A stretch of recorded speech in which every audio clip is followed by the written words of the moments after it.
This happened to me on Thanksgiving Day 2 years ago. The reason I remember it was Thanksgiving Day was because I was sick with a respiratory virus that was going around at the time. On Thanksgiving, I was past the fever and contagious part. I just had body chills and could not go 5 seconds without coughing, and I could barely speak. At the time, I had promised a friend/coworker who would be out of town for the holidays that I would watch her cat, as her cat is older and needs medicine every day. I agreed since she lives a short walk away from where we work. I agreed before I got sick, but I couldn't go back on my promise. I was also talking to a friend about how both of us wanted to go play tennis and bowling at some point since we both played in high school. I had kept my tennis rackets and bowling ball at my father's place since the dorm I lived in was extremely small. I live in a big city to go to college and therefore did not have a car as I used public transportation to get around. Because I was sick during Thanksgiving, I was unable to get back to my father's place for Thanksgiving. But I was extremely determined to get my tennis rackets and bowling balls since I only go back to my father's place a couple times a year. So if I didn't get my things on Thanksgiving, it would be another few months before we could play, and so I was stubborn and dead set on getting my things. I had made a plan in my head. I would walk to the light rail and get off on a station closer to where my father lives, then ask my brother to come and bring me the stuff that I wanted. On the way home, I would get off the light rail and take the bus to my friend's place to check in on her cat and make sure she was taking her medicine. The transit system where I live is still very irregular. As I was waiting for the bus to come and take me to my friend's place on Apple Maps, my phone would keep saying that the bus was 1 minute away just for it to not show up, and then I'd refresh it and it would say the next bus comes in 15 minutes. I would have just walked to her place and she lives not too far from the light rail station. But for context, at the time I was a 19-year-old female, about 5'3", and I was carrying a 13-pound bowling ball, a couple tennis rackets, and some Thanksgiving leftovers, along with being sick. I had been waiting for over 30 minutes for the bus to come, and since it was about 9 p.m. on Thanksgiving, the bus stop was empty and I was the only one there. As I was waiting, a car pulled up with a group of men who looked like they were in their early to mid-20s. They were speaking another language and laughing. I assumed they were just friends dropping someone off at the station. After a few minutes, one of the men got out and the car drove off.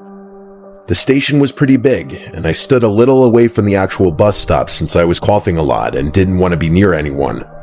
Despite that, the man walked over and sat on the bench directly next to me. I didn't think much of it at first. I just stared at my phone, watching the bus arrival time constantly change, and kept leaning out to look down the street for the bus headlights.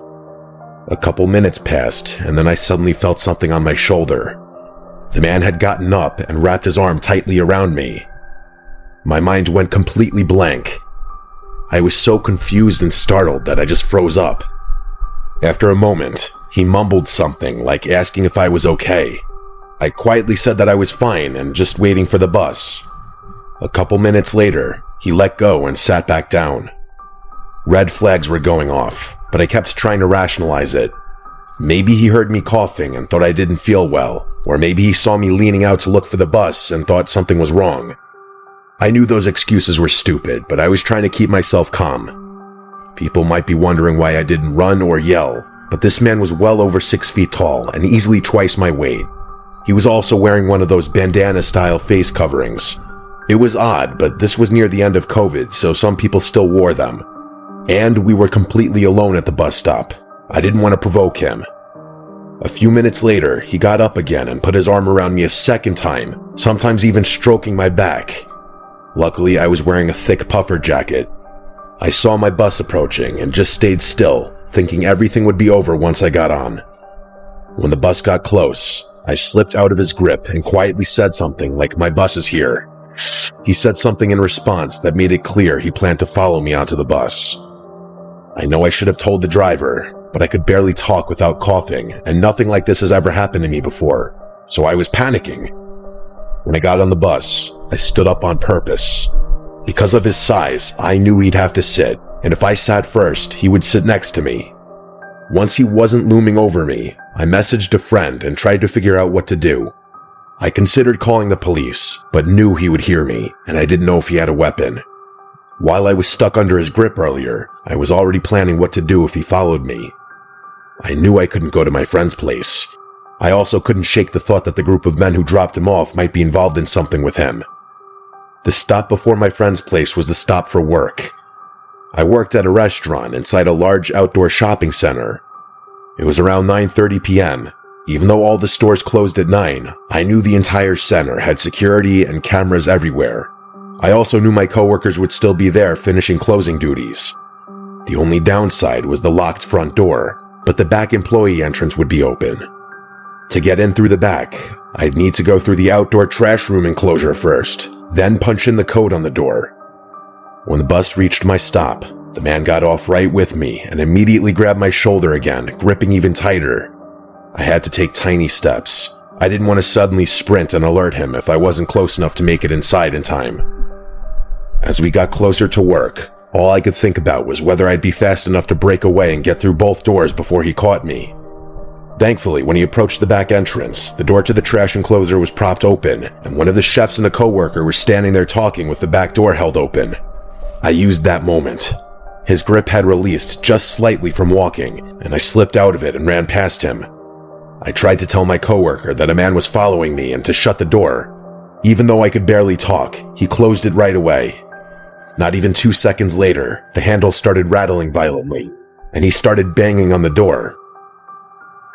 I explained as best I could that I didn't know him and that he followed me from the bus stop. We called mall security. While we waited, we could see the man pacing around the restaurant through the windows. After a couple of minutes, he walked into the ice cream shop directly across from us. Security arrived and asked me a few questions. The coworker who had been at the door ended up driving me to my friend's place so I could check on her cat, and then she drove me home. A few days later, my manager told me that mall security wanted to know if I wanted to press charges. I said I wasn't sure yet and that I mostly wanted to know the man's name and what he claimed he was doing there, but my manager never followed up, and I never heard anything again. To this day, I have no idea what that man wanted, though I definitely have my suspicions. I honestly forgot about the whole thing until recently, when my same friend asked me again if I could watch her cat for Thanksgiving. That's what brought all of this back.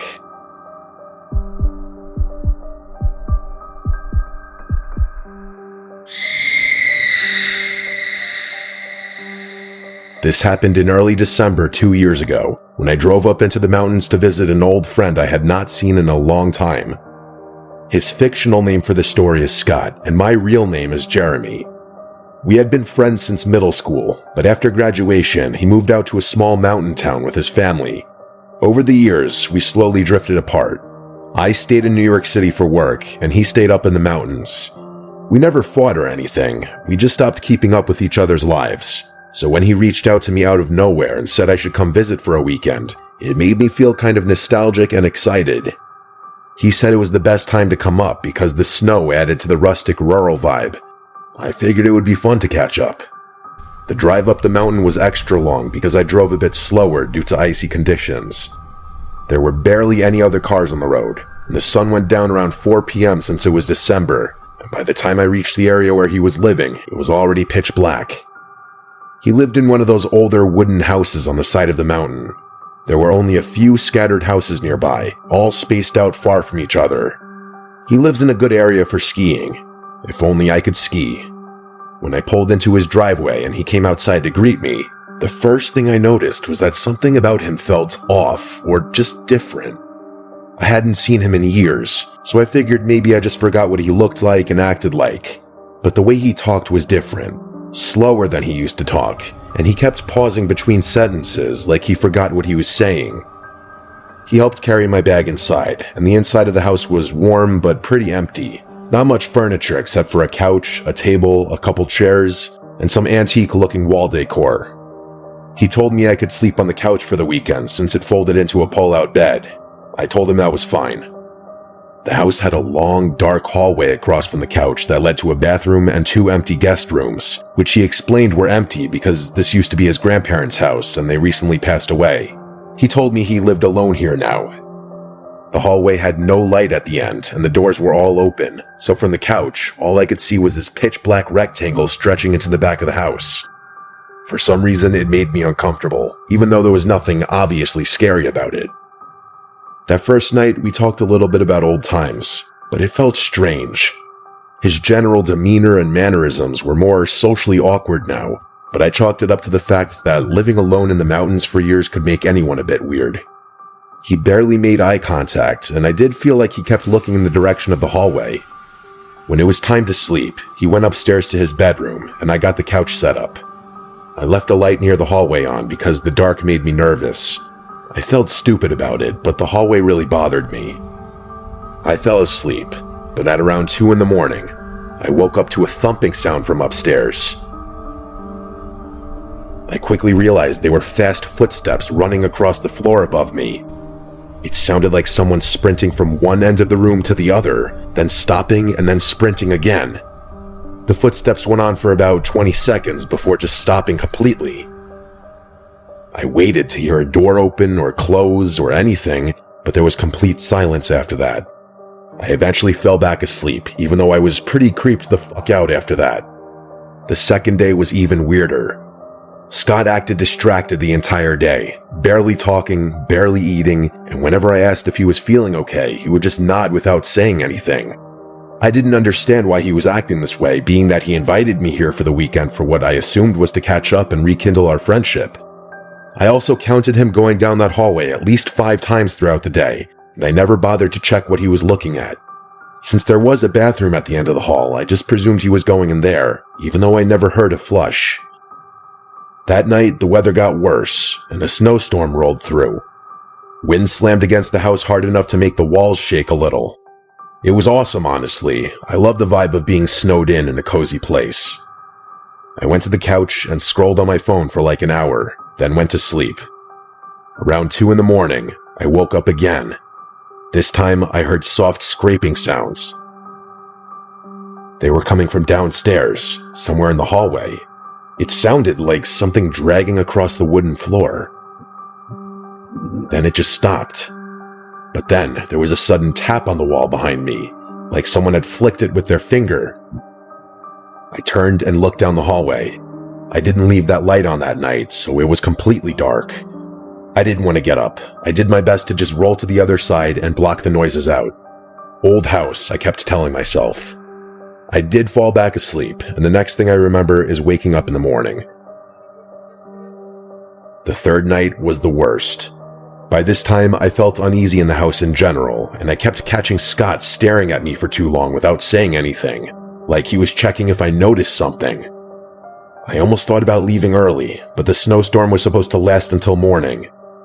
After dinner, Scott went upstairs early and I stayed up on my phone, starting to question the point of this visit entirely. Eventually, I set up the couch and laid down. I shut my eyes and tried to sleep, but sometime around 2 in the morning again, I woke up without knowing why. My eyes opened, but the rest of my body refused to move. I had heard of sleep paralysis before, but I had never experienced it. It was like being awake inside a dead body. I could only move my eyes. I couldn't even move my fingers. I started to panic, but then something made it even worse. I noticed movement at the far end of the hallway. At first, it was so dark that I couldn't tell if it was real or not, but after a few seconds, I realized what I was seeing. Scott was standing at the very end of the hallway. I could only see his outline because his face was completely hidden in the darkness. His arms hung at his sides and he was standing perfectly still, like he'd been there for a long time just watching me. It was like a scene from Paranormal Activity. I tried to speak to him, but no sound came out. I tried to move or twitch or anything, but my body stayed frozen. I didn't even feel like I was breathing, to be honest. I could only stare. He stood there for what felt like an entire minute, not moving at all. Then, without warning, he slowly turned to his right and walked into the guest room at the end of the hall. He disappeared into the darkness without a sound. My body slowly started to regain control. First my fingers, then my arms, then my ability to sit up. Once I fully snapped out of it, I sat up shaking and sweating. I kept telling myself it might have just been a dream or a hallucination, since sleep paralysis can cause that, but something in my gut said it wasn't. I whispered his name to see if he would answer. Nothing. Against everything in me, I got up and forced myself to walk down the hallway toward the room he had gone into. When I stepped inside, the room looked empty, but in the far corner by the window, someone was standing. I could see the shape of a person facing the window looking outside. I couldn't tell if it was Scott. Either way, the sight was horrifying. I slowly backed out and then ran upstairs to his bedroom. I found Scott asleep in his bed, completely knocked out. I shook him awake and he looked confused and irritated, like he had no idea why I was waking him up.